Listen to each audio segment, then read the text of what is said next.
From day one, President Trump vowed to undo so-called liberal policies, cut costs, and reestablish what he calls an America First international policy. The golden age of America begins right now. From this day forward, our country will flourish and be respected again all over the world. Now, since that moment, the president has governed largely by executive orders, 141 in total.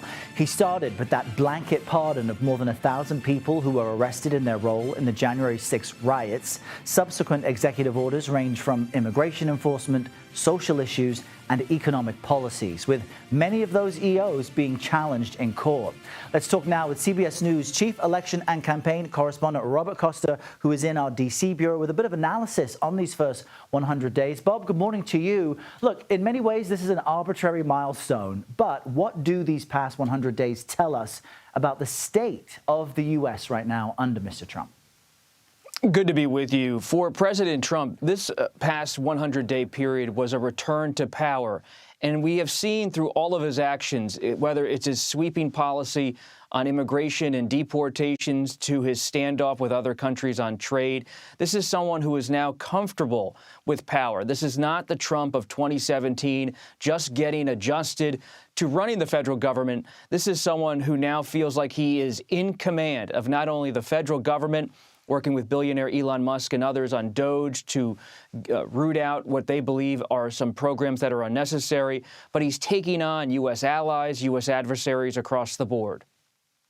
Remember that, Bob, that comparison point anyway, having covered the president's first term. You can see the same things with Presidents Obama and George W. Bush as well, that increased confidence.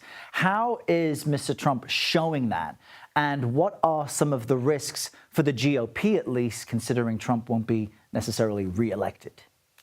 Well, the risk for the Republican Party is that across the leadership right now, and even with the rank and file, everyone is in lockstep with President Trump. There are some grumblings, of course, about his tariff policy among traditional Republicans, but for the most part, those elected Republicans in the House of Representatives and in the U.S. Senate, they believe they need to stand with Trump to survive their own primaries in 2026 or in 2028.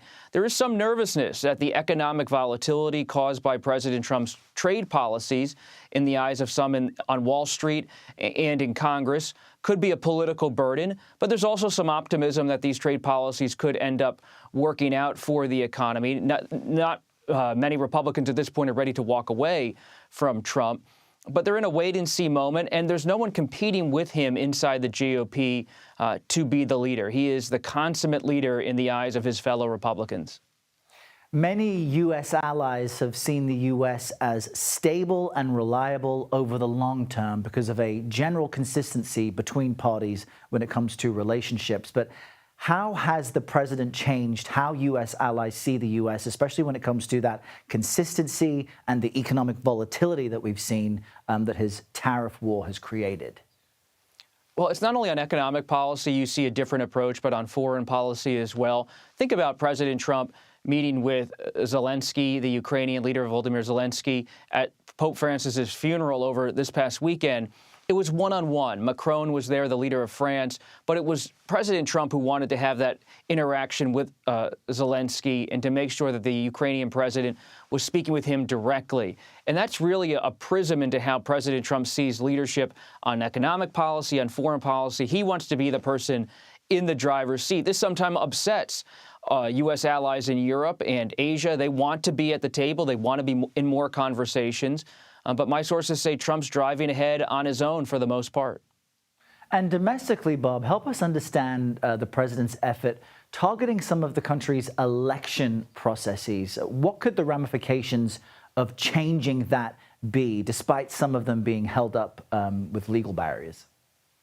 You see Republicans in state legislatures who are Trump allies. They're trying to bring forward new security measures to do what, in their view, is securing the ballot with more kind of voter ID checks, more stringent examinations of ballots and how things are processed. Some Democrats and Republicans, but mostly Democrats, are unhappy with this.